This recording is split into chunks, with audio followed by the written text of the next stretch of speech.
Thank you, Minister Yeo, for your thought-provoking insights. It is now my pleasure to invite the Minister for the dialogue session, along with Akilan Shanmugaratnam, Public Relations Officer of the High School Council, who will be chairing the session, and Mr. Hubert Han, the Vice Chairman of the International Affairs Club, and the student panelist.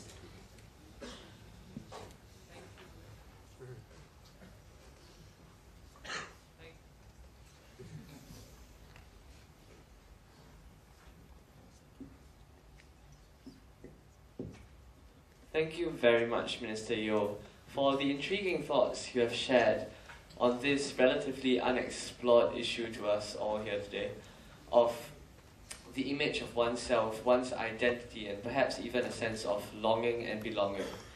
So, at this juncture, I'm certain that my schoolmates here, being relatively unfamiliar with this territory, will have many burning questions to pose to you. And as such, we shall now open the dialogue session to the floor, and any students wishing to raise a question may simply approach a mic along the aisles, introduce yourself by name, before proceeding to address Minister Yeo with your question. However, as we give the students time to formulate their questions and perhaps come to terms with their own identity, allow me to invite Vice Chairman of the International Affairs Club, Hubert here, to set the tone for discussion. Thank you, Akila. Minister Yeo, I would firstly like to raise a question regarding your point on teenagers and people nowadays actually having to get in touch with their heritage, their roots, and their own culture especially. However, in modern day, in the 21st century, people sometimes seem to be actually apathetic towards these, their own heritage, and sometimes just go with the flow and accept that they are here on earth and they just live their life day by day. And do you think that this is actually a pity that they're not actually exploring why they exist, and your three questions as you had previously brought up? Or do you think it's actually just an advent of globalization and that we can't do anything about this and we have to just go along with it because it's a part of globalization? With globalization, we have the movement of peoples. In Singapore in the last few years, so many foreigners have arrived on our shores. Here in this auditorium, there are many non-Singaporeans. Some have lived here many years, some are relatively new arrivals. In hawker centers, in the workplaces, in the parks, you meet foreigners with different habits. And from time to time, as you would expect, there will be friction, there will be misunderstandings. And there will be challenges. The old world, when communities were homogeneous, that's past. And we can either complain about it, maybe be destructive about it, or we can try to understand it, work with it, and turn it to advantage. My view is, unless we understand ourselves and who we are, it's very difficult to understand others. Those who are prejudiced, those who are chauvinists, those who are bigoted, very often do not know themselves, or who they are, or where their forefathers came from. Of course, there's always a danger that the pursuit of roots or identity can also be a reason for division. So if you are a staunch Christian and you meet a staunch Muslim,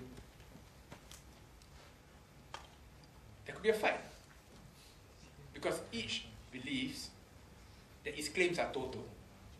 His claim to truth is total.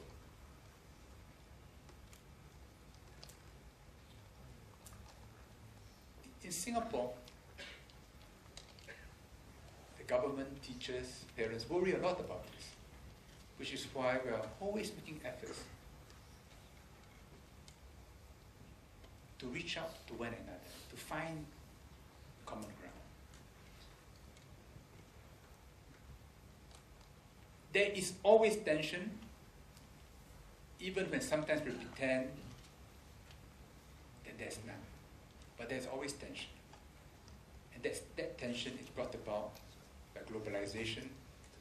There's no way to wish it away. We've got to manage it well and manage it with a certain goodness of heart, recognizing that whatever our color, our beliefs, we're all human beings. Whether in an abstract way, like what Confucius said, that within the 4 C's, all men are brothers, or in a religious way, that we're all children of God. So that is my answer to that question about some of the challenges posed to us by globalization and the conflict of identities.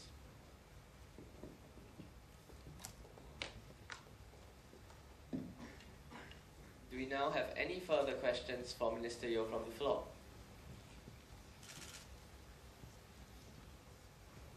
Perhaps you may give a bit more. Sure. Please approach the mic and introduce yourself by name.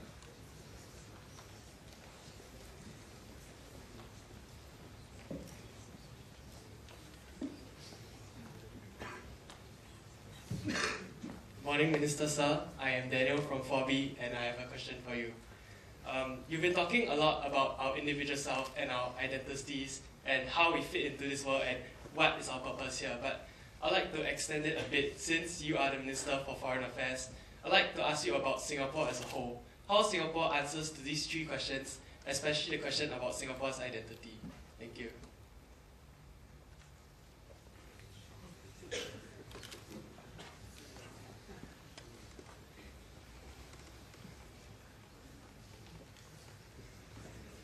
It's a big question. I'm not quite sure how to start. But let me pick up a few strands. When the British were here, we were a thriving entrepot. So the Chinese came from China, the Indians from India, and Malay peoples from all over Southeast Asia. So it's always been a mixed society. Different communities living cheek by jowl on the same road as a temple, a mosque, a church, side by side. And tension somehow resolved, papered over. Our neighbors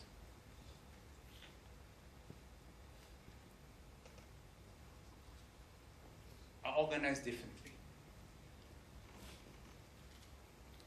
And in Southeast Asia, there is a specific problem of the Chinese. In many Southeast Asian communities, the Chinese play a dominant role in the local economies. Many years ago, one Thai king described the Chinese in Southeast Asia as the Jews of Southeast Asia. Today, the Chinese in Thailand are pretty well assimilated. And many of those who are ministers and top businessmen and generals are in fact Chinese or part Chinese. But they all speak Thai, and many of them have Thai names. All of them have Thai names. In Malaysia and Indonesia, there are also tensions from time to time between indigenous communities and Chinese communities. And when they look at Singapore, sometimes they project some of those love-hate feelings towards Singapore. Because we are 3/4 Chinese. And that complicates our relationship with them. But on the whole, I would say our bilateral relations are very good. From time to time, there could be problems, but usually there's enough good sense on both sides to keep those problems under control.